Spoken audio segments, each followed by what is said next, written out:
The Mayo Experience. Mayo Experience. Mayo Experience. Mayo Experience. Experience.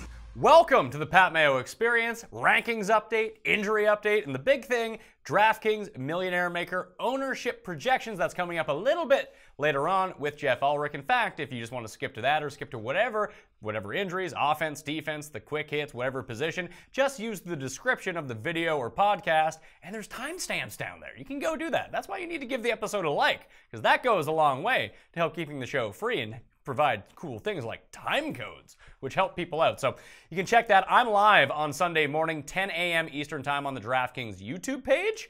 Myself, Gary, and The Cust will be taking your questions, breaking everything down, all the latest injuries. Then I'll be back Monday morning, 9:30 a.m. Eastern Time, live with Jake Seeley, recapping the games, talking about the waiver wire, because the waiver wire is coming back. We'll do our power rankings and all the latest injuries, then take your questions at the end of it. So I want to throw that out there, get it out of the way. Like I said, hit the description, the cheat sheets in there, the updated ranks, everything you need to know, all the shows from the week. And again, please give the episode a like. Let's recap the game from last night. Obviously, we saw that the Philadelphia Eagles, the Super Bowl defending champions, won at home over the Atlanta Falcons, and it's a situation where, from fantasy-wise, Devonta Freeman got hurt. That's why there was more of a split between him and Tevin Coleman in that regard, but it turns out that his knee is going to be fine.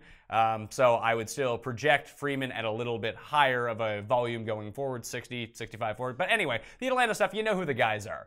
Calvin Ridley barely played. No one used Mohamed Sanu. They only threw to Julio Jones. A lot of what was expected. I mean, the offense wasn't there in terms of performance like we thought potentially from Atlanta, but the guys that we thought were going to be used were the guys that were used. Philadelphia, on the other hand, it was a bit of a jumbled mess over there. I'm going to take my first L of the season, the first of many, on Ajayi. I had him projected low for the week. I had him projected low coming into the season. And then he scores 2 touchdowns. The first half was looking great when he was never playing. But I think the important thing is to look at the snap count from all of this. And when we take a look at it, you see that Sproles played 29. Ajayi played 29, Clement played 13. Like, if you're talking about a 40% snap share for Ajayi, and Doug Peterson did say that he wanted to ease him into the mix, and he will get more carries as the season goes along. He did have 12 carries in the second half, although no targets. So it's a really tricky situation that, let's say he gets himself up to like 50% share. That's still not all that good. And even we look at some of the red zone work from this week, I mean, they were still rotating guys through. If we look at red zone touches between the three of them, all equal at number 2. Even on Ajayi's second touchdown, Sproles touched the ball first before Ajayi on the first down. So it's going to be a situation where I think that if you can go out of your way to try to sell high on Ajayi right now, and I'm not advocating just giving him away for nothing, but if you can get someone, because a lot of people watched that game and it was a slug, listen, Thursday Night Football was in mid-season form. That was the only thing that was in mid-season form. That game was borderline unwatchable. But if you can dupe someone into thinking that Ajayi is a running back 1 for the season, and whether you get a receiver out of that, whether you're trading like for LaShawn McCoy, something like that, or maybe the best move is to wait after week 1 and see if one of these big names really underperforms, and people say, you know what, Ajayi scored 2 touchdowns, he came on in the second half,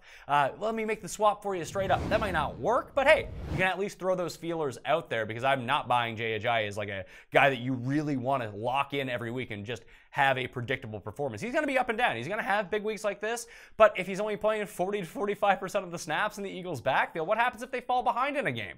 The guy who was not involved in the receiving game whatsoever, and Darren Sproles played as many snaps as he did last night, and they were around the same score most of the game. What happens if they fall behind by 14? Sproles is going to be on the field the entire time until he gets hurt. So it's a situation where you can take advantage of perception and fantasy points rather than what went in behind it. So like I said, 2 red zone touches for each of the 3 across the board. Ajayi and Sproles both played 40% of the snaps. And he could go up, he could go down, we'll see. But it just seems like it's going to be inconsistent every single week. And if you can get a guy who's in a more stable situation, I would recommend doing that. But hey, I recommended not playing him in the first place, so I just might be a fucking moron. So deal with that as well.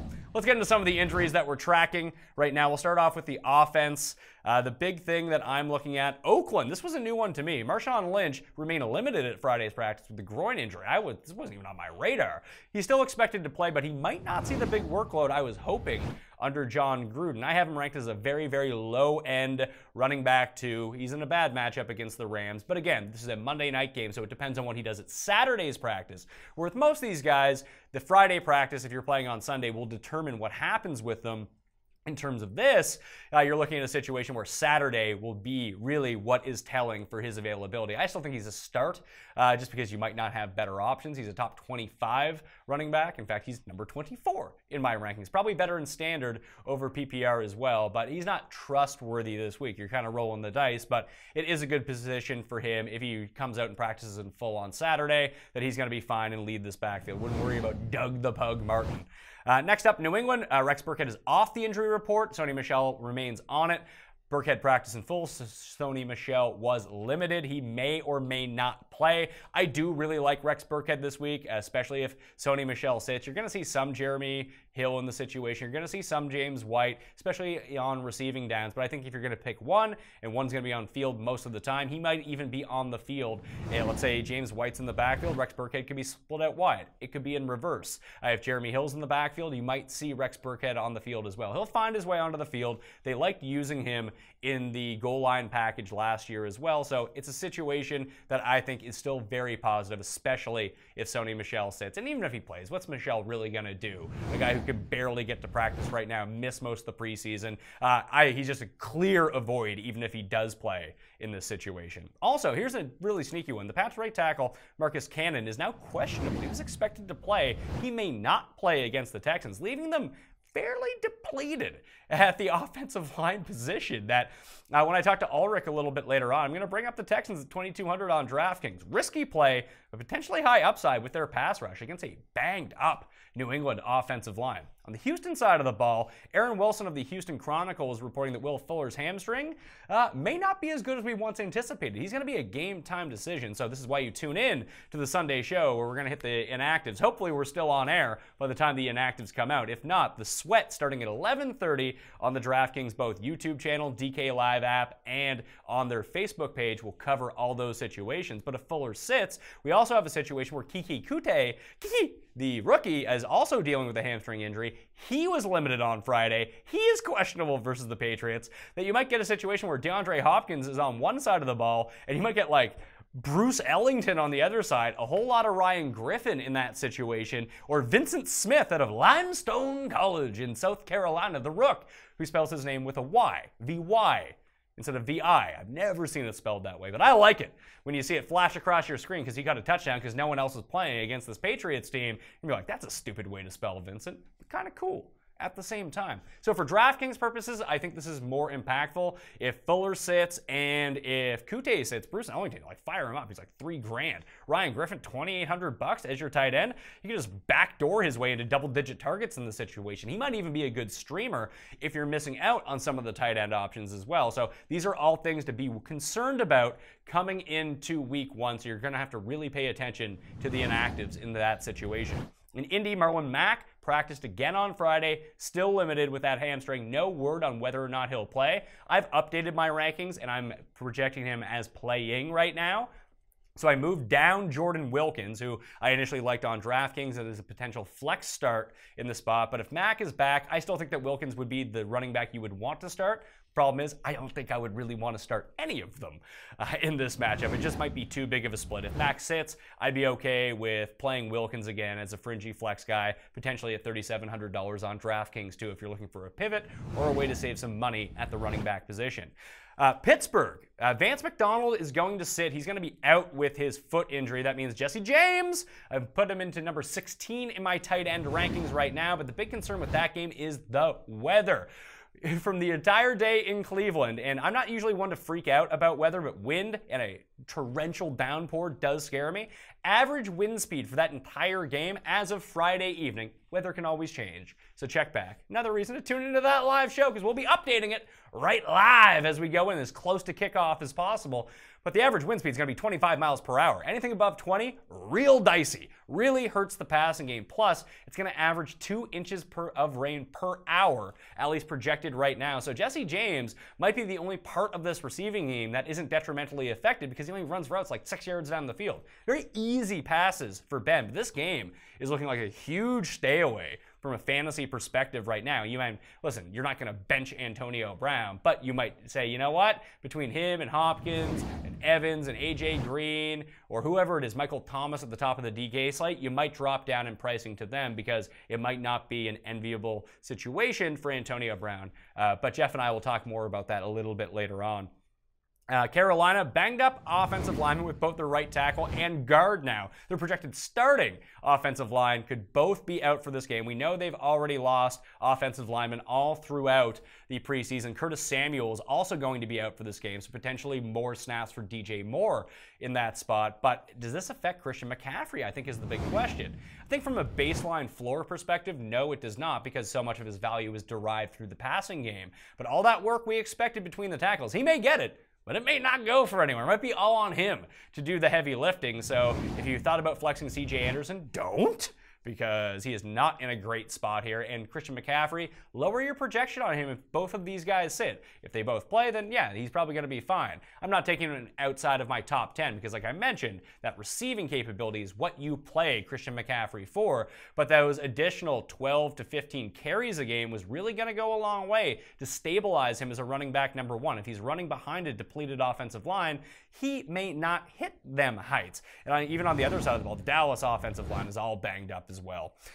Miami, Devontae Parker is doubtful for week one against the Titans. He's probably not going to play. Fire up some Kenny Stills, PPR-wise. Fire up some Danny Amendola. Well, he's healthy. You might as well get in on the action with that. Both project to have double-digit targets from me this week. I like that spot. Cleveland, Josh Gordon and his hamstring was removed from the week one injury report. It's always good news with him. He's still going to be on a snap count, according to Hugh Jackson. Like I mentioned, the weather in that game does not make a great situation for him to achieve his upside.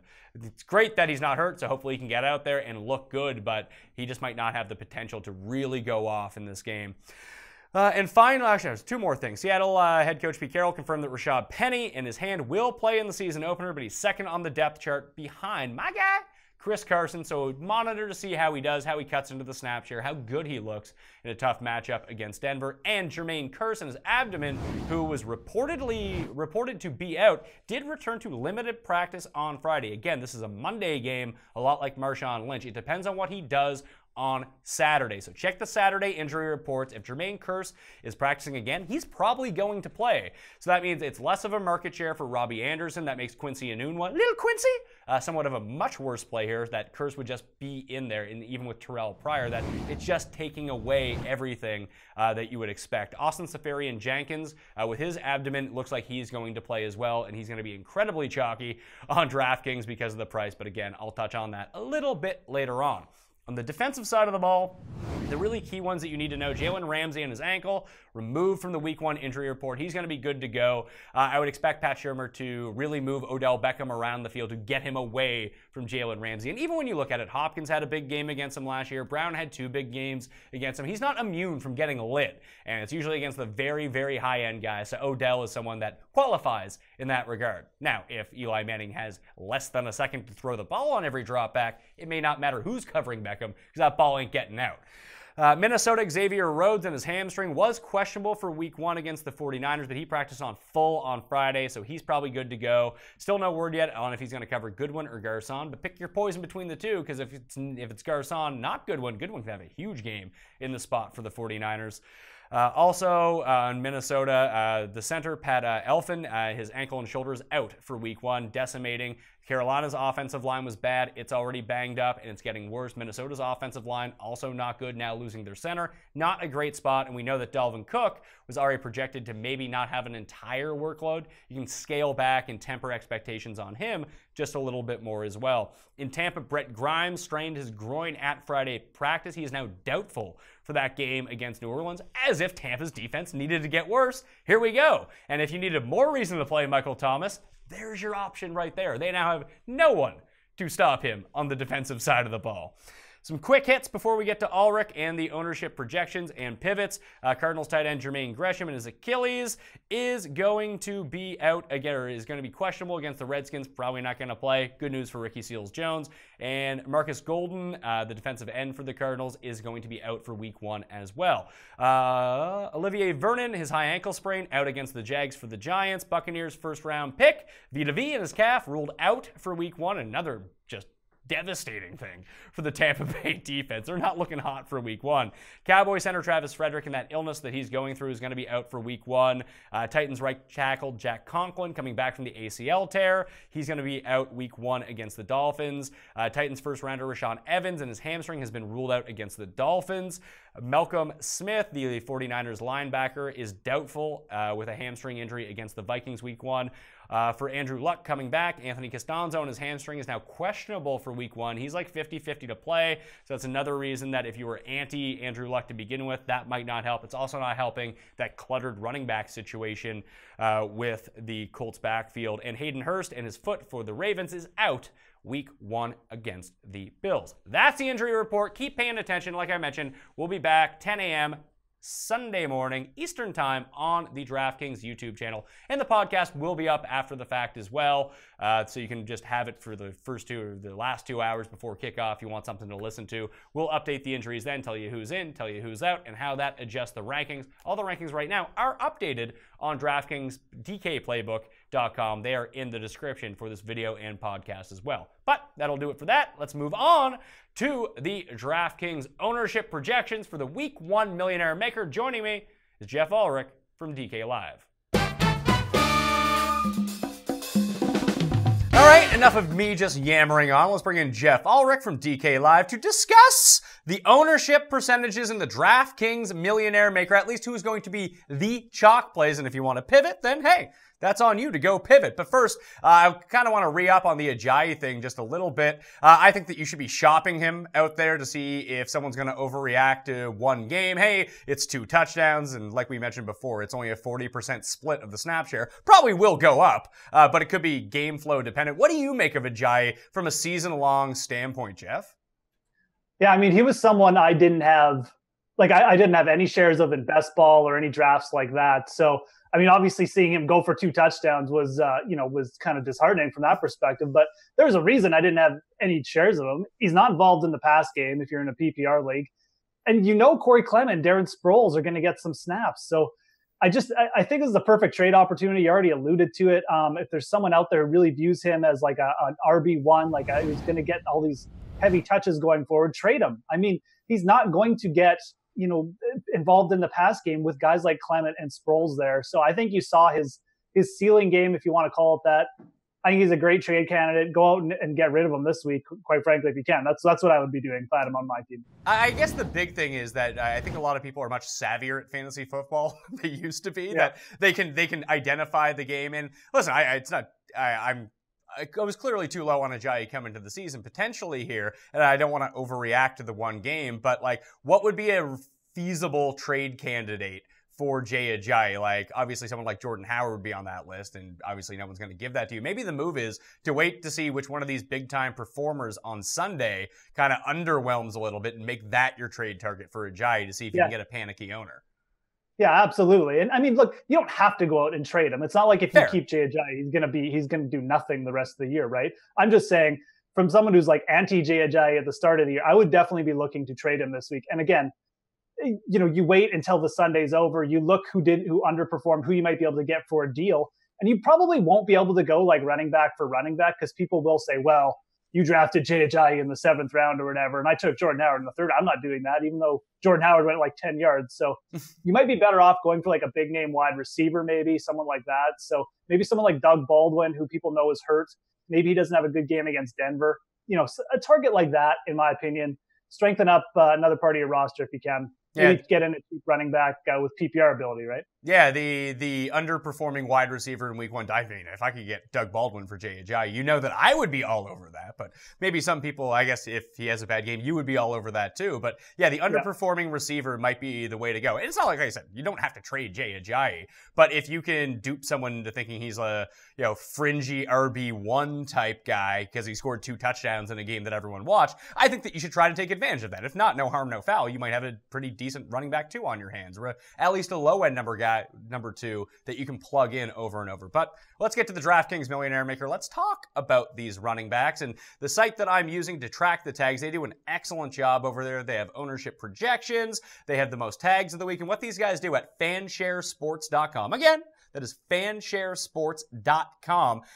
They basically have a team that goes and listens to every podcast, watches every video, reads every article, and they aggregate the players that people are talking about from all around the fantasy industry and then put tags on them. So we're going to be talking about the most tagged players, the 3 most tagged players at each position. Then Geoff and I will discuss how that might translate into actual builds and ownership percentages. So starting at running back, for week 1, the players with the most tags, at least the 3 most tags, we have Alvin Kamara at number 1, we have Rex Burkhead at number 2, and we have Alex Collins at number 3. So what do you make of this? Because I do think that Kamara and Burkhead will probably be number 1 and number 2 in terms of ownership in the Millionaire Maker. But Collins, he's that weird price tag at $5,600 that I think people are either going to pay up or pay down at running back, that I can see his ownership being a lot less than the actual tags.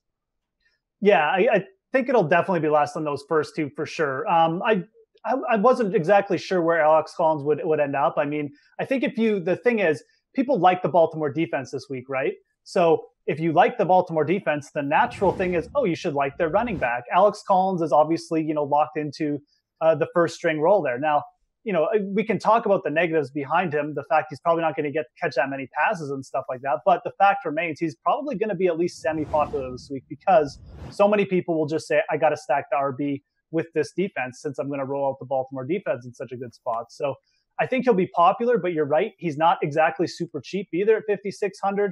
There's a few more pivots there that have quite a bit of upside that we can talk about, but I still think he'll be popular, but 10% less than like a guy like Burkhead or Kamara, I could definitely see coming into. Yeah, the other guys that are garnering buzz from around the industry, you got like James Conner. Obviously, that came in later in the week, so the amount of tags, if people did content on Monday or Tuesday, didn't feature James Conner. Now they all do. So it'll be interesting to see how the ownership is divvied up between that entire range is kind of tricky because you have Conner down there, you have Royce Freeman down there, Burkhead, Peyton Barber, Chris Carson, James White. That there might just be enough names that it gets distributed all over the place. But Conner, Royce Freeman, McCaffrey's being talked up, Melvin Gordon in a good spot, James White, who I mentioned, is another one that people are talking up, especially if Sony Michel can't go. But the only 4 that I have projected over 15% in the Millionaire Maker for week 1, and this is a very inexact science when it comes down to it. I could be completely off base with this, but at least from what I'm seeing, Alvin Kamara and Rex Burkhead, 1 and 2, Melvin Gordon and Christian McCaffrey. Those would be my 4 highest owned running backs, projection-wise, heading into week 1. James Conner would be number 5. Yeah, I mean, I'm definitely there on McCaffrey. I think he'll get enough ownership, and obviously as a cash game play, he's going to be a popular target. I do think James Conner, it might creep up there into the top, maybe even the top 2. Like I could see him exceeding Burkhead by the time this is all done. I mean, it's such a big role, right? I mean, people just have to look back at what D'Angelo Williams did. So we'll see. I mean, James Conner to me, personally, might just be a fade just on straight ownership and the fact that Jalen Samuels is also there for the Pittsburgh Steelers. So I'm not necessarily super high on him, but I do think he's going to garner a lot of ownership. I'd be shocked if he wasn't in the top 5. I could definitely see him creeping into the top 3 for ownership. Well, when we look at this range right here, like if you had to pivot off him, let's say you wanted to fade Burkhead and fade James Conner. Actually, let's go between the 2, Burkhead or Conner. Which one would you rather play? I'd rather play Burkhead. Oh boy. I'd actually say Conner. I just feel like with James White there, with Jeremy Hill there, there's just a good chance that Burkhead just doesn't fall into the end zone and just gets some work between the 20 and the midfield or something like that, and that's his day. So I think James Conner, a little bit safer for me, and if the ownership's going to be the same, I would probably lean towards him. All right, so if you had to add like Royce Freeman, Peyton Barber, Chris Carson, James White into that conversation, or even up to like Adrian Peterson, would you prefer any of those guys over James Conner? I prefer a guy you wouldn't even mention in Matt Breida, actually. Really? I really feel like his floor is going to be, 5 or 6 catches. I think some people might be sleeping on this because they're so afraid of the Minnesota Vikings defense. And I understand it's a bad matchup on paper, at least, but the Vikings' last 2 games last year, they allowed big games to elite quarterbacks. Jimmy Garoppolo is a really, really good quarterback. I think he's going to get the ball to Matt Breida a lot in this game. I think you're looking at a floor of 4 or 5 catches for this guy, and I think people are sleeping a little bit on Matt Breida. So I like him as a Millionaire Maker pivot, to be honest. I mean, Carlos Hyde definitely has some interest. Steelers' run defense isn't that good. I think some people have already alluded to that. Good O-line for the Browns. I definitely don't mind Carlos Hyde, but I like Matt Breida. Okay, so if we go back to the top, like I mentioned, Christian McCaffrey, Melvin Gordon, and Alvin Kamara are the three running backs that everyone seems to be using. They're going to be the chalky plays from this range. Who do you like as pivots here? Because you could go up to David Johnson, who I have projected at less than 10% ownership. But the one that really sticks out to me, I guess it's kind of the two. It's Joe Mixon is one of them, but the other one is going to be LaShawn McCoy, who might come in at like 2% owned. LaShawn McCoy is interesting. I'll give you that. I can't see the Bills not wanting to give him the ball as many times as possible. That's the thing, right?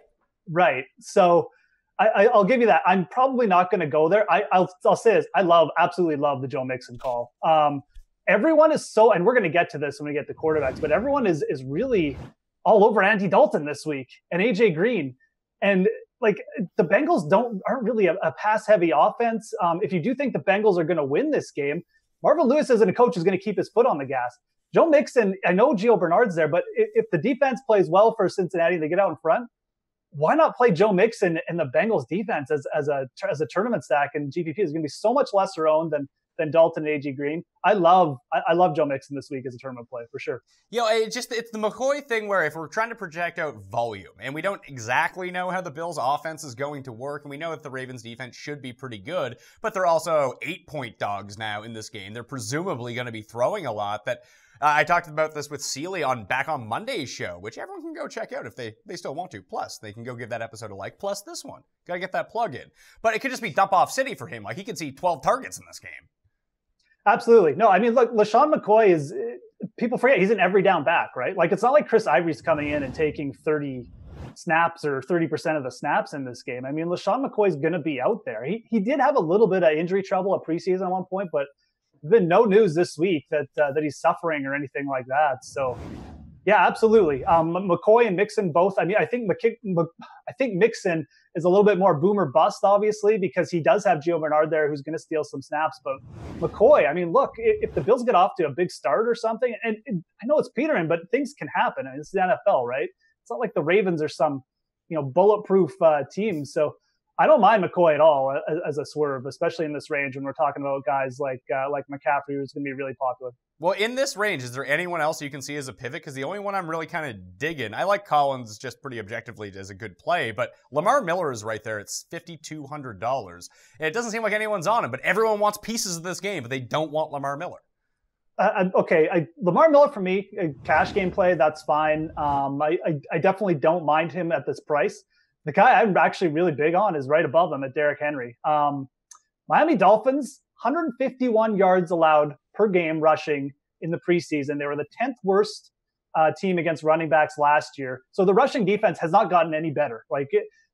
Derrick Henry last year, when he got 14 or more carries, averaged 19.4 DraftKings points. He's going to get more early down work with no DeMarco Murray there. So I think this is a great spot for Derrick Henry. Again, it's boom or bust. I mean, I know Derrick Henry's not getting like more than 2 or 3 catches at max, but I think he's a great target this week. The Miami Dolphins rush defense is horrible. So I like that as a tournament play a lot, personally. It's very risky, but again, he's proven when he gets the carries against bad defenses, he can go off. So yeah, I guess it depends on how much you think that Dion Lewis gets in this mix. Do you know what I have as my ownership projection right now on Derrick Henry for the Millie Maker?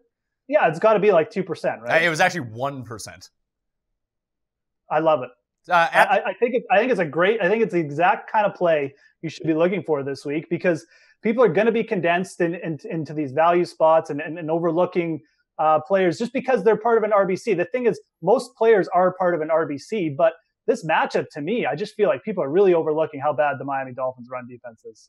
So if you want to get off of Kamara, Gordon, and McCaffrey at the very top, and we talked about 2 pivots that are right below, what if you want to go top? Like Fournette projects around like 10%, but no one's playing Barkley, no one's playing Zeke, few people are playing David Johnson, not many people at all are playing Kareem Hunt. Do you have a preference between those guys, or would you stick with the chalk in this spot?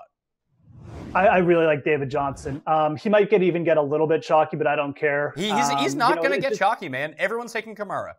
Yeah, then I'll be overweight on David Johnson. I mean, I was already going to be, but if that's the deal, I just don't know why people would go off him here. The new head coach there wants to run the ball. Again, he's got no backup to worry about. Chase Edmonds isn't coming in and stealing 30% of the snaps, and it's David Johnson, right? So Arizona looked good in the preseason too. That's it. And I know it's preseason. I don't want to make too much of it, but they look like a solid team. They're better than people think. So I like this spot a lot for David Johnson. I'm glad people aren't getting too high on him, quite frankly. So I would probably just pay up for there. Fournette and Elliott are both really interesting. Obviously, Fournette going to be more involved in the pass game this year. If I had to choose between the two, I think I would go Fournette. Just don't love the matchup with Zeke Elliott and a banged up Dallas O-line. Not that he can't overcome it. They overcome most good defenses they've gone up. But I think I would take Fournette there at 7,100. He's just cheaper. He's got the passing game upside now. And the Giants definitely weren't a good defense last year. So the guys, again, that I have projected over 15% in the Millionaire Maker at running back: Alvin Kamara, Rex Burkhead, Christian McCaffrey, and Melvin Gordon. James Conner could get into that mix. But hey, what if all of a sudden Le'Veon Bell injects himself back into the situation by reporting on Saturday? What happens then? Do you think people get terrified of James Conner? They're not going to play Le'Veon Bell this week. There's just not a chance, is there? I don't think, even if he reports, I don't think there is a chance that they would play him, but they might not tell us that he is. And a lot of people build their DraftKings lineups well before Lock comes in, so that if, let's say, they hear that he reports on Saturday, that they have this idea in their mind that he's going to play because Pittsburgh being real coy about it. Then all of a sudden on Sunday he's inactive and people don't go back and readjust their lineups. I feel like then you probably want to jump all over James Conner. If that scenario did work out, I'd agree. I mean, I would, like you said, jump on it. I mean, if some reason Lev Bell comes back Saturday night and the Steelers are like, oh yeah, we're going to activate him, but he might play like one snap, I think James Conner's interesting because I just can't see the Steelers giving him any snaps. But the thing I would look for with James Conner, if there's anything that comes out Saturday about their game plan for Jalen Samuels, one way or the other, if he's going to be a part of it, that would lead me to get off him, quite frankly. Now, if it comes out that, it's just going to be the James Conner show, maybe going overweight is a better play because, again, we've seen in, D'Angelo Williams in the past, when the Steelers will just inject one player basically into the Le'Veon role. We're not sure if they're going to do that with James Conner this year yet, and they do have Jalen Samuels there. It's a really, really good pass catcher, so we'll see. That's the more news I would be looking for. The Lev Bell thing, to me, seems like a bit of a long shot. But well, that's the whole thing that you mentioned. We've seen this in the past where D'Angelo Williams steps in and he just has the Bell role. Fitzgerald Toussaint steps in and he has the Le'Veon Bell role. The problem here with Conner, and you kind of hit on it, Samuels is a really good pass catcher, and Conner's just, I don't want to say that he's not a good pass catcher. We just haven't seen it at all. Yeah. He had 0 targets last year. Even in college, not the most prolific pass catcher on the market. So it could be a situation where they do divvy it up a little bit. I'm not saying that's exactly what's going to happen, but it would make me a bit more nervous about that situation. I mean, that's pretty much what's making me nervous about James Conner. He looked better this preseason, but again, we haven't seen him. I just don't know enough about him to trust him when he's going to be chalk this week. So I think there's so many swerve plays that for me, I'm okay fading him in tournaments. I might get like a share or something, but I won't be overweight on him unless we get like some really good news about him, Saturday night, like I said, or something. Okay, let's move to receivers right now when we use the fansharesports.com aggregation, the tout rankings, or at least how much they've been mentioned. AJ Green comes in at number 1, Emmanuel Sanders comes in at number 2, and Keelan Cole. I guess the cat is out of the bag on Keelan Cole. He's 3rd in tags right now, which I think is kind of nuts. In terms of overall projection for him right now, like it's looking like he's going to be like the 4th or 5th highest owned receiver on this slate. To me, that just screams fade. I'm so torn on Keelan Cole because I really like him. He's a really good player, and coming into this season, he was kind of like I don't want to say one of my sleepers, but he was a player I had my eye on, and he's got legitimate upside. But now he's complete shock week 1, and he's got Blake Bortles as his quarterback, so I don't really know what to do. I might just grab a share of him just because, like I said, I am really high on him. I think he's got a ton of potential, but if he's going to be like the 3rd highest owned player in the Millie Maker, there's some good swerve plays there. We can get right into them if you want, but here's the reasoning behind the fade. So if I'm projecting out Keelan Cole right now at, let's say, what do I have him at? 18%? I think that's what he came in at for me. Sorry, 20% ownership in the Millionaire Maker for the main slate on Sunday. Like, I don't want to say, I mean, I will say, I think that D.D. Westbrook probably ends up with a better game because I think that D.D. Westbrook is better. That's obviously no guarantee, but D.D. Westbrook's going to come in with like 1% ownership. You're telling me 1 out of 20 times that D.D.'s not going to beat Keelan Cole this week only? Like, I'm not even saying you need to go to D.D. Westbrook. There's other options in this area to go other than Keelan Cole, but like if he's just going to garner 20% ownership and all these other guys are going to garner anywhere between 1 and 3, it just makes a lot of logical sense to say, you know what, John Brown's a better play. I'll play him at 3,700 instead and roll the dice. That's the thing, and just to pile on, we don't know where Blake Bortles is going to go with the ball. I mean, he spread it around a ton last year. It's not like he had a favorite target with all those 6 or 5 receivers he had, and nothing's really changed. It's not like we have a history of Blake Bortles over-targeting Keelan Cole in these situations. Then now we've thrown Dante Moncrief and Austin Seferian-Jenkins into the mix too. So he's a fade for me. I mean, like I said, I might have a share just because I do like him as a player. I think he's got upside. I think he is better than D.D. Westbrook, but I agree. There's so many other lower-owned players that just as much potential, just as much upside this week. So. Like the next two from the chalk range and the sub $4,000 area, like John Ross is going to be like 6 or 7%. John Brown will be 6 or 7%. So, I mean, you're just losing like half the ownership right there. And if Keelan Cole goes off as chalk, you know, you're done if you had a fade. Like that's just, he's going to end up being in the winning lineup. So if you have the ultimate faith in Keelan Cole, then use him. But I just see the situation, this Jags-Giants game. Doesn't this just seem like a run fest to you? Yes, it screams ugly game, doesn't it? I mean, it screams two teams that have overspent on running backs over the last 2 or 3 years, and they're just going to run them both like 20 or 30 times. Maybe we just play Fournette and Barkley and stack those two in this game. I don't know, but that's the way this game shapes up to me. I don't really want a big part of it outside of maybe like a guy like Fournette and the Jags D or something like that, but I agree. So the other guys down there that you could potentially pivot to, and whatever one you think is the best, go with them. But these are all under 2% projected players right now. If this is the area that you want to go, sub 4,000, like Mike Williams is down there. Michael Gallup, we don't even know what his role is going to be. Ryan Grant is someone that was getting buzz in the preseason as the Colts number 2. He's projected for less than 1% owned. Like, I don't see a discernible difference between Keelan Cole and a lot of these guys. Cole's upside might be a lot higher because of that big play potential, but he might not see the market share as some of these guys. How about Bruce, the Duke of Ellington? Ooh. Will Fuller. Will Fuller might not even play this week. Bruce Ellington might be locked into the wide receiver 2 role. 3,400. 3,400 could be Kiki Kute or that Vincent guy who spells his name with a Y instead of an I. Now we're getting into players I barely even know. But I mean, yeah, Albert Wilson is another one I'd throw out there. I mean, he's going to get lots of snaps with no Devontae Parker. So, yeah, to me, like I said, I love Keelan Cole. I think he's a good player, but there's just so mmany options down here. And I think John Ross is in a great spot to score a long touchdown too. So, 6-7%, I'd still be on John Ross this week. Yeah, I mean, 7% is fine. Like, I mean, it's chalky for the range, but it's not like when people start their lineups, they're like, oh, I need to play Alvin Kamara this week, Chris Hogan this week, and I need to play Keelan Cole this week. If that's how you're starting your teams, just be reminded, that's how a lot of people are starting their teams this week. But even if you drop down, like even you talk about the potential Texans guys that could see a boost in value, and I would throw Ryan Griffin into that situation. And if you just play 2 tight ends, like one in the flex and one in your tight end, or just go that route, instead of paying up at tight end, he's like $2,700 or something. That's a good way to save money. But like Traquan Smith in that shootout game potentially for the Saints, coming in at less than 1% owned. Cortland Sutton against that terrible Seattle defense, less than 1% owned. Like there's pieces, and Chris Godwin's another one who everyone seemed to like. Now no one wants anymore. Just if you could just going to target volume at this position, and you're going to try to target one of these games where it's going to be hugely scoring, like why not go with those guys and hope they get the piece of it? Absolutely. I can't really agree anymore because I mean I definitely agree with what you're saying.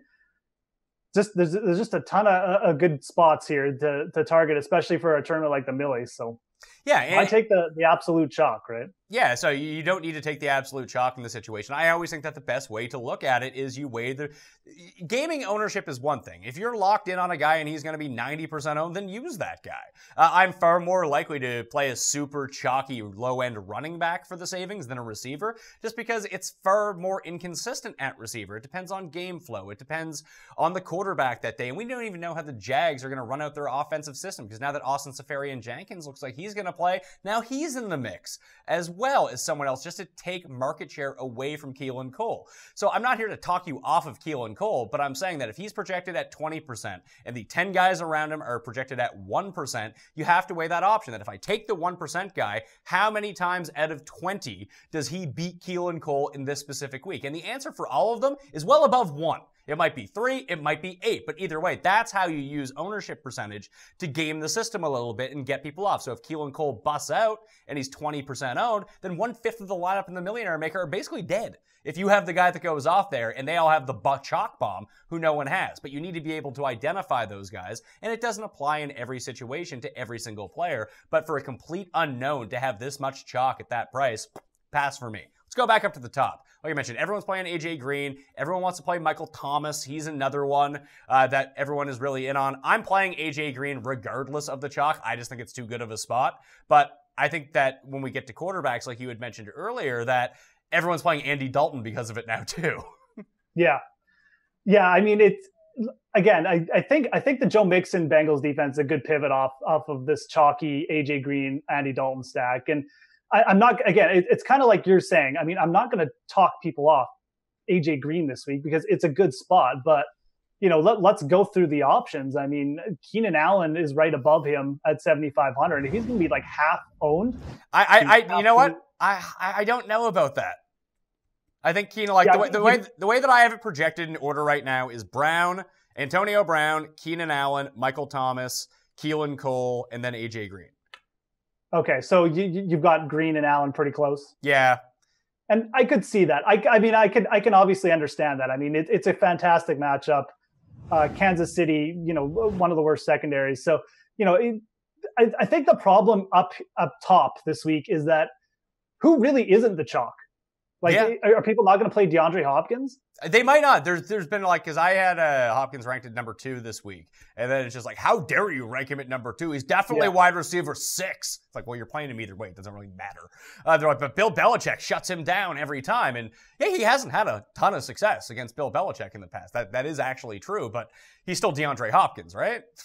Yeah, absolutely. And he's in the highest, projected point total game of the week. And like I said, Will Fuller might not play this week. That would be a big boost to DeAndre Hopkins. So I guess if he's going to be the lowest of these, 5 or 6 guys that we're talking about, I don't have a problem going there. At the same time, I feel like with the higher end guys, I'm more willing to eat the chalk. And because again, we're not talking about a guy like Keelan Cole in the Jacksonville passing offense where they have 6 wide receivers they roll out every time. Blake Bortles just throws it to whoever he wants and it doesn't target someone. These players are all, going to get relentlessly targeted by their quarterbacks. It's just a matter of game flow, situation, and stuff like that. And who do you really like the most? I don't really have a problem with DeAndre Hopkins. I don't really care that, Bill Belichick shut him down once upon a time. I think this is a great spot. I think, Houston's going to be throwing a lot late. I could definitely see DeAndre Hopkins going off. And if Will Fuller sits, that would probably definitely put me over the edge on Hopkins, making him my choice there. So I would really watch out for that news. So the players that I have projected at over 15% ownership at receiver this week, Antonio Brown, DeAndre Hopkins, Keenan Allen, Michael Thomas, Keelan Cole, Chris Hogan, Emmanuel Sanders, and AJ Green. Those would be the guys who are going to be the chalkiest at their position. So if we go to the top and look for the actual pivots in this range, no one's playing Odell. No one's playing T.Y. Hilton. No one's playing Mike Evans.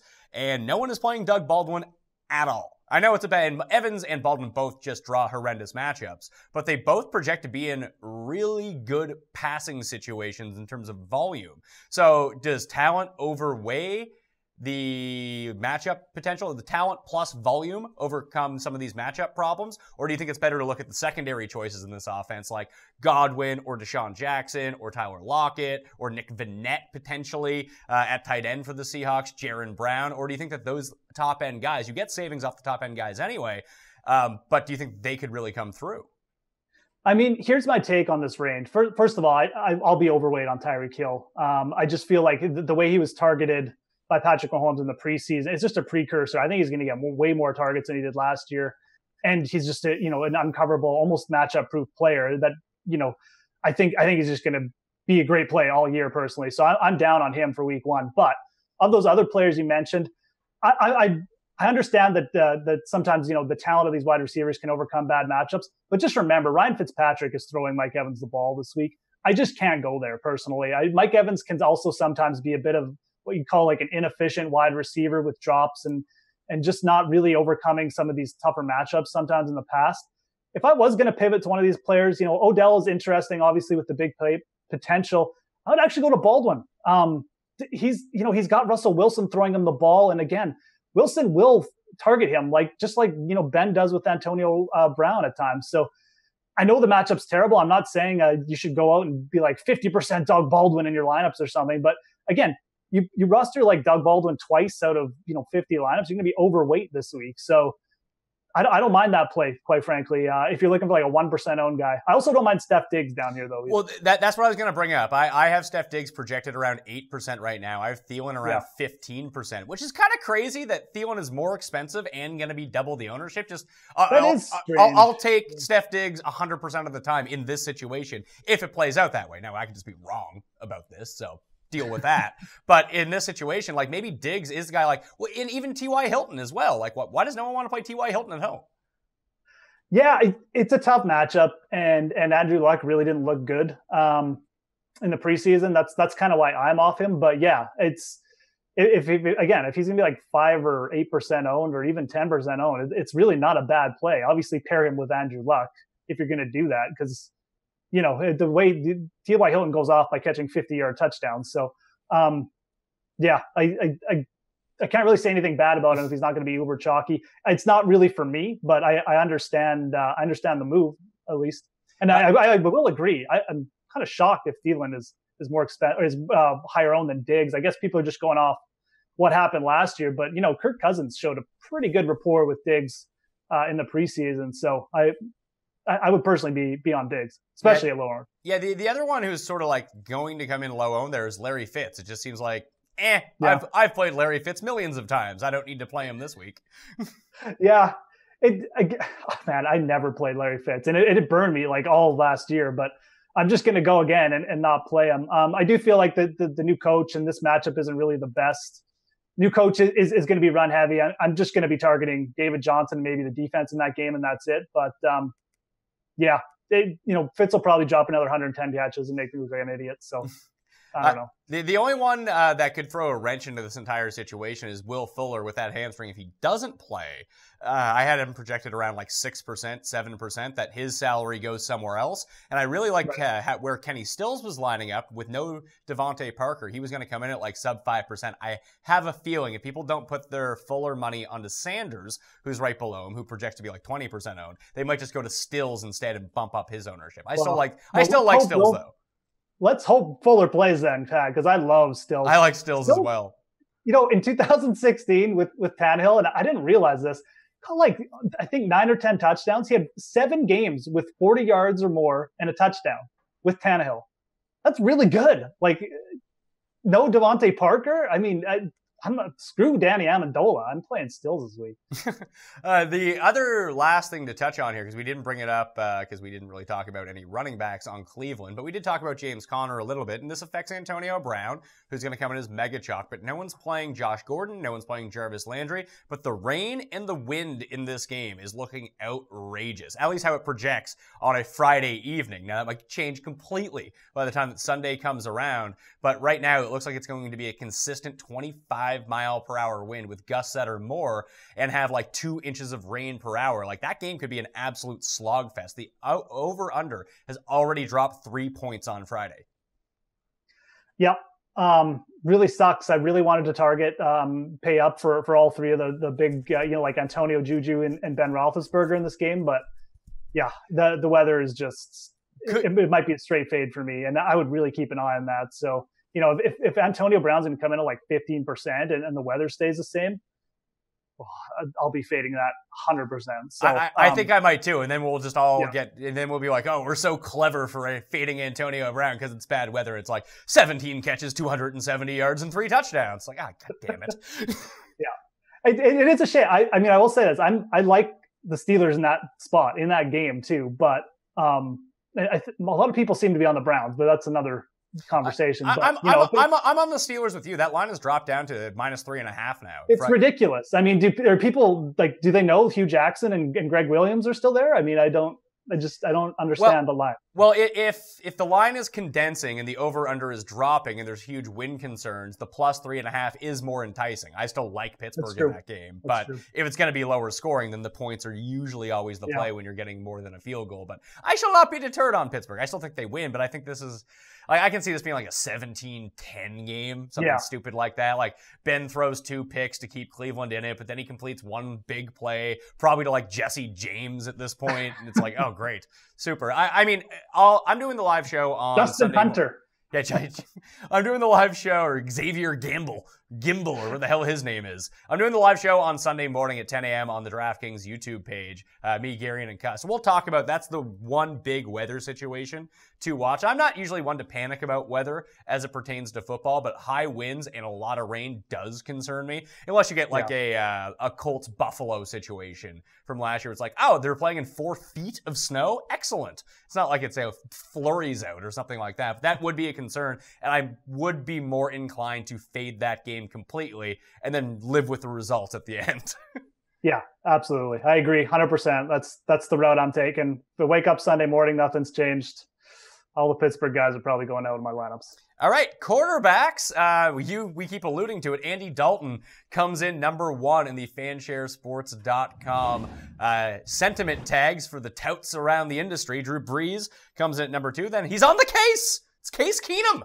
He's number 3. I like Case Keenum this week, but everyone's playing Sanders. Everyone's playing DT. And I guess everyone's just doing the triple stack with Case Keenum. If you're playing that triple stack and it's kind of chalky, I would recommend taking either out Emmanuel Sanders or DT and putting Cortland Sutton in there just to differentiate just a little bit. If you're playing that, like if you're playing like 20 lineups and 5 of them are those stacks, play at least 1 with Sutton or maybe 2 with Sutton and take Sanders out of 1, take DT out of 1. And that way you can have a chalky stack and still differentiate your team just a little bit and give yourself more options if it is Sutton, because then you'll still get those double points for Keenum and Sutton as it comes out. It's obviously a lower percentage play, but it's a whole lot cheaper as well as it pertains to your salary cap. So the guys that I actually have projected, like Rivers, Brady, and Watson are being talked up to, and I think that they'll end up being the chalk. So the ones that I have projected over 10% at quarterback in the Millionaire Maker, and I don't think anyone topped like 14%. So it's really condensed. So there's not one quarterback I would actually fade based on ownership because it's not going to be that high. But Brady, Rivers, Breeze, Watson are the 4 that I have coming in at over 10%. And Dalton probably gets in that mix too. But I do think that there's enough people around to be like, I'm not fucking playing Andy Dalton, which is probably pretty sensible. Yeah, I was a little shocked to see that he's getting this popular. I kind of agree. I mean, I don't even hate Andy Dalton. I think he's like a better quarterback than most people think. But, if he's going to be the highest or one of the highest owned quarterbacks, and again, quarterback is one of those positions I don't worry about ownership much. It never really gets too crazy with any one person. But at the same time, we're talking about the Millie Maker, and I just feel like I actually like Case Keenum better. I'm not even that high on the Broncos this week, but I just, again, 5,100, he's a little bit cheaper. He's still got elite passing options. The Broncos are favorites at home. Like, I would probably just pay down to Case Keenum if I really had to. And I mean, again, I don't know. I think this week for quarterback, personally, you pay up for one of the big guys. Like, if Drew Brees is going to be chalky and Andy Dalton's going to be the same ownership, I would just pay up. There's enough value out there that why worry about a guy like Andy Dalton, who, again, if the Bengals get ahead, Marvin Lewis is a guy who plays not to lose rather than plays to win, and he's probably going to take his foot off the gas. So I feel like this is a week where you can eat the chalk, but if you're going to eat it with a high-end quarterback like Deshaun Watson or someone like that. Yeah, see, I think that's the move as well. Like, if you're going to pay down, and I don't know, people may just be saying they're playing Andy Dalton, and that just won't end up being the case when it's time to actually submit lineups. But, like, we're dealing with a situation that the spread in this game is less than, it's 3 points. So it's 3 points for the Colts. So it's -3. So they're a 3-point dog. So the game should theoretically be very close. The game total isn't super high. So, and if that's going to be the case, I like your idea of just playing Joe Mixon and just fading all the ownership completely at the running back position rather than play like a chalky Andy Dalton. Like, A.J. Green's going to be fine. John Ross is a nice compliment. Maybe you want to take a flyer on Tyler Eifert. You can talk yourself into all those situations. But when it comes down to it, this is a team that projects to score fewer than 22 points. But you want the quarterback who's kind of cheap as the guy that you're rolling out. Like, just I'll pay up and use Phillip Rivers. Yeah. Yeah, I mean, that's, again, I mean, where like, you have to pay up somewhere, right? Like, I mean, we have all this value week 1, so. Well, it does seem like people are just paying up at running back, though. That's true. I mean, you're going to have to, obviously you want at least one of those, Kamir or DJ or someone in there. So you're going to have to pay up a little bit, but at the same time, I would take the safer floor with a guy like Drew Brees. And again, talking about some of these cheaper quarterbacks, I mean, I really don't have a problem with Jimmy Garoppolo, and maybe I'm just, you're in the tank, pal. The Vikings at home too much, but I think Jimmy Garoppolo is going to throw a ton in that game. He's still got good weapons even without McKinnon. So, I think he's gonna throw more passes than Andy Dalton this week. He might not be as efficient, but I really don't mind paying $5,700 for Jimmy Garoppolo, and I think in the Millie Maker he's a better play. See, I just think if I was going down there, I think I would use Fitzpatrick over him. I would use Case Keenum and potentially even Ryan Tannehill. We talked up Stills. We talked a little bit about Danny Amendola. That's going to be a concentrated core, and if Tennessee does jump up in that game, like you like Derrick Henry, that could be the game stack that no one's even looking at. You play Derrick Henry one way, then you play the super contrarian Dolphins coming back, and boom, maybe you're probably not in the money. I mean, a Tannehill still stack I have considered, and it's cheap enough that you can probably, you might be able to fit in like Kamara and David Johnson or something like that. So, if you're playing Tannehill, that's, you could even just go one deep. You don't necessarily have to pair him with, Stills and Amendola, because if he just gets that one big play to Stills and he goes off, you're probably hitting like 4 times value of both. So, absolutely, Tannehill's in consideration. Yeah, Fitzpatrick as the other side of that Tampa game. I will say this, we talked about a lot of the options for Tampa. What about OJ Howard? I don't like the split with Cameron Brate. Like, you're playing just sheer that he catches like a 60-yard touchdown or something like that, or he is the focal point inside the red zone, which, I mean, it's not a terrible idea because we know he has that ability. That's just never a move that I like to make at tight end. Like, I'd rather kind of pay up for the safer guy who I know is going to get some volume, or just pay way down and just take an absolute dart throw. Like I mentioned, like Ryan Griffin, Nick Vannett. We'll get into the tight ends here in a second. But here's my point. Oh, yeah, we didn't even talk about tight ends. Sorry, I forgot we had tight ends coming. We have tight ends coming up here in a second. We went a bit long on this. But in terms of quarterbacks, if people are paying for Andy Dalton in similar price ranges, quarterbacks on teams that project to score more points and throw the ball more and do more on the ground, potentially Russell Wilson and Patrick Mahomes. They're in bad matchups. Yes, they're also better than Andy Dalton. Yeah, absolutely. And I mean, I already talked about how I'm going to be overweight on Tyreek Hill. Obviously, I like Patrick Mahomes. Joey Bosa out, little bit banged up in the Chargers secondary as well. So this matchup isn't quite as bad as it was like a month ago for Patrick Mahomes. So I really like this game personally to stack, and going with Mahomes, Tyreek Hill in a bit of a lower ownership spot apparently. Absolutely. I'm all over that. So give me some Mahomes. I'll if people are scared he's going to throw like 4 INTs, I don't really care because he might throw 400 yards too. So yeah, if it's a situation where you're getting Mahomes at a fifth of the ownership as Andy Dalton, I think absolutely. That's the move you might want to make. Tight ends, the 3 that are projecting as of fansharesports.com. Go sign up for the site. It's really super solid, by the way. Highly recommend the site. We have Jack Doyle, Rob Gronkowski, and Austin Seferian-Jenkins, who was on the injury report till like this afternoon with an abdominal injury. I'm not getting sucked into that one. That is just a pure the Giants suck against tight ends. Let's play it. And it might work out, but I'm not playing chalky ASJ in this situation. These are the 3 that I do have projected at over 10%. They're the only 3 that I have projected at over 10% at the position. Like, are you playing ASJ at 11% ownership? Is he a part of the Bortles, Keelan Cole ASJ stack? That's probably what'll happen, right? Blake Bortles will throw like 4 touchdowns to Keelan Cole and Austin Seferian-Jenkins, but no, I'm not in. Again, the injury report. This is his first game with Blake Bortles too. We just don't know the usage. And again, there's a lot of targets on Jacksonville to go around. Like, I mean, Moncrief is there, Dede Westbrook is there. It's not like Seferian-Jenkins is going to go out and dominate all red zone targets. Maybe he will actually, but we just don't know yet, right? So if he's chalky and people are really over targeting him, I'm probably going to fade him. Now, look, it's the Giants who like are historically bad against the tight end position, last couple of years or whatever. But still, there's some swerve plays in that range. I already threw out OJ Howard, who I actually has seen a few more targets with Fitzpatrick as his quarterback. So that's one of the reasons he had a good preseason. His snap count was up a little bit in the preseason games. I don't mind that, especially if you're stacking. Like if you're going to stack the New Orleans offense, come back with OJ Howard. I like that play personally, especially because New Orleans has the elite corners, so Fitzpatrick has to go somewhere. But George Kittle is another name if you want to swerve off of ASJ. Sorry.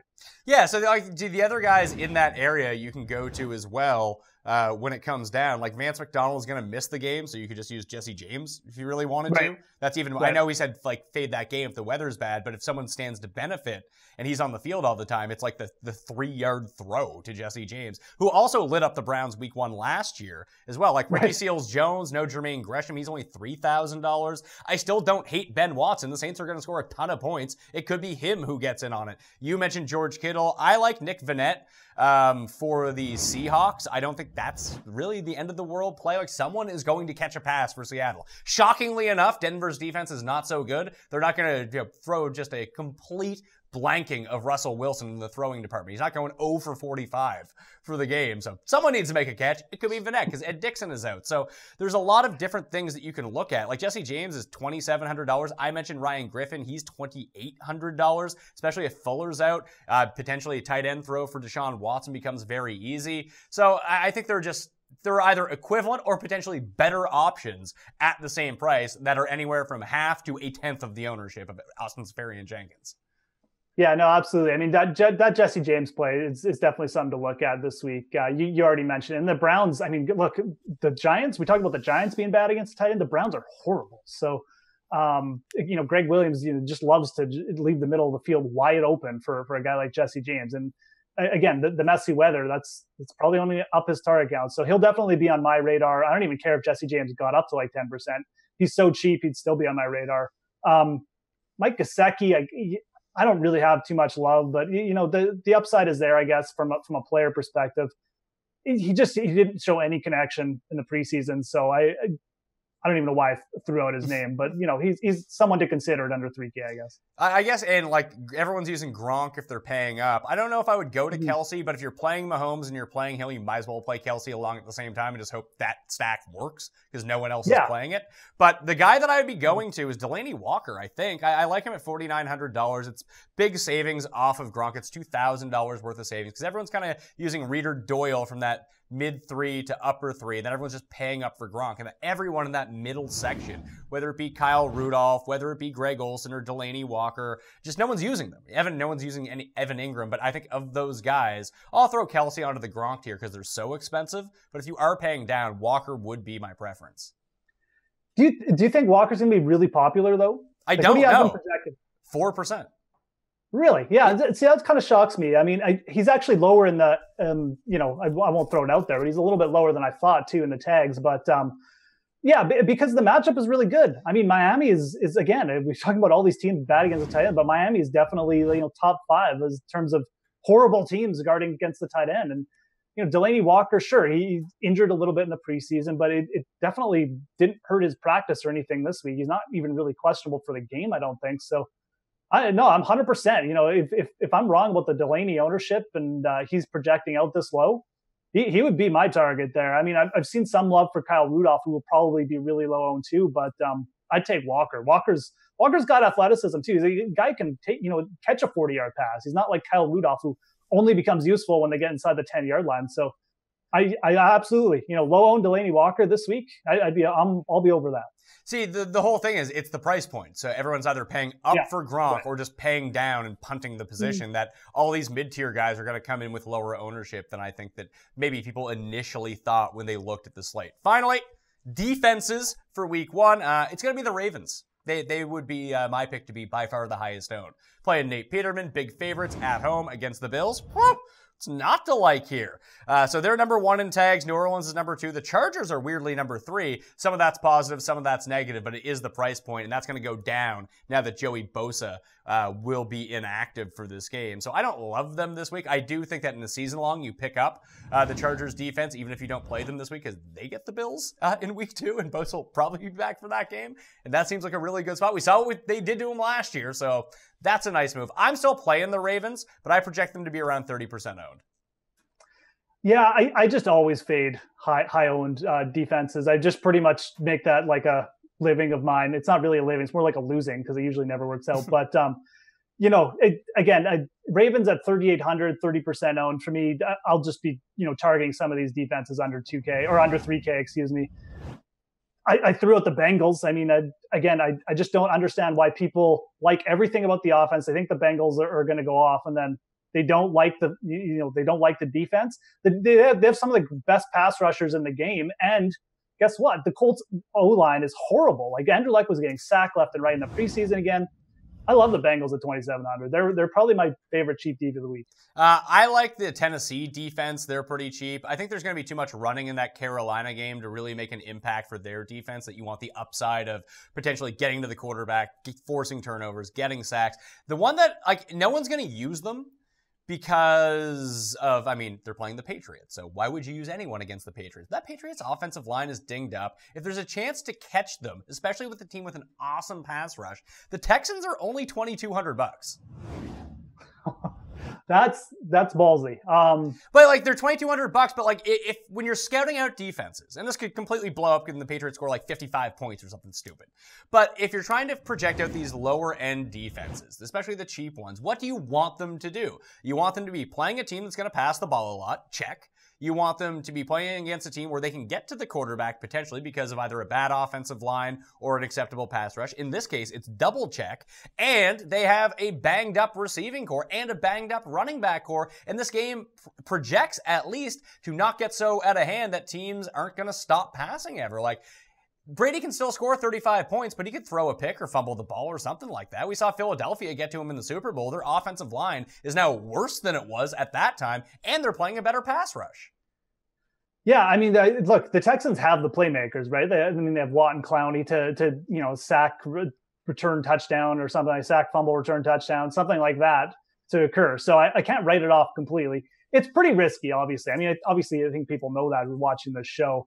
I'm not going to go that crazy this week, but if we're going sub 24, they would probably be my pick, I guess, just from the fact that again they have the playmakers, on their D line, and like you said, Brady's not exactly the spryest guy back there, and they'll be throwing a lot. So I see some value in it, the upside. What about just playing the Patriots though at 2,400? They're $200 more. They got Cordell returning kicks now. Yeah, that's actually not a bad situation to look at. People were talking in my chat yesterday about Cordero Patterson. I wouldn't just play Cordero Patterson, just play the New England defense for cheaper if that is the option that you really want to go down. But so I have 4 defenses projected over 10% or right around 10%. I have Baltimore over 20%. Jacksonville, New Orleans, and New England are going to be the 4 highest owned defenses. Yeah. No, okay. Oh, New England's going to be, you have them projected as highly owned. Yeah, I do. Okay, yeah. And again, I understand that. I was actually sort of anticipating that a little bit. So it does throw me off them. Again, though, I don't mind paying up for Cincinnati. The other one I'd throw out there is the Arizona Cardinals. Again, if you're going to play David Johnson, just play them with the Arizona Cardinals defense. They're still good. They're good against the run. Washington can't run the ball. You just talked about, teams who might be projected to be throwing the ball a lot as good targets. Washington might have to throw the ball a lot late in this game. And it's Alex Smith. Sure, he's a good game manager. It's not like he can't get sacked, fumble, throw 1 pick six or something like that. So I think Arizona is actually a really underrated target this week too. Again, you can pair them with these upper tier backs who are going to be lower owned too, which is why I really like them. It cuts down to the mistakes you have to make when you do that too. When you stack the running back with the defense, you just have to get one spot right. The Arizona Cardinals have a good game. Their defense has a good game. David Johnson's going to get more carries. Both teams are going to do good for fantasy. So it just cuts down the number of mistakes you have to make when you stack defenses with their RBs. Geoff Ulrich, DK Live, at The Fantasy Grind on Twitter. Jeff, let everyone know what you're up to this football season. Yeah, for sure. No, I'll just be doing stuff for the DK Live app, updates, weekly stuff, players to target, and also doing a weekly GPP article for the DraftKings Playbook. All right, yeah, check that out. Like you said, up on DK Playbook. You can find my cheat sheet up on DK Playbook as well, and you can hit the description for time codes. You're already through the show, so you probably already know that, but all the links to the rankings and DK cheat sheet and the picks cheat sheet are all down there, plus where to sub for the podcast if you just want to put me in your pocket and go about your way and walk around town and listen to who's going to be highly owned and who's going to be lowly owned. Good luck in week 1 in the DraftKings Millionaire Maker. You can follow me on Twitter, Instagram, and Facebook at the PME. Sub to the show, like I mentioned, give the episode a like.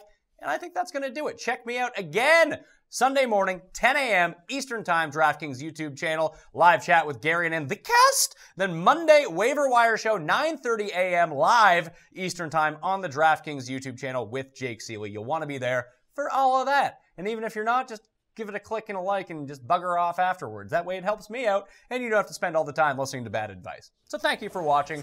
I'm Pat Mayo. Good luck in week 1. I'll see you next time. Pat Mayo Experience!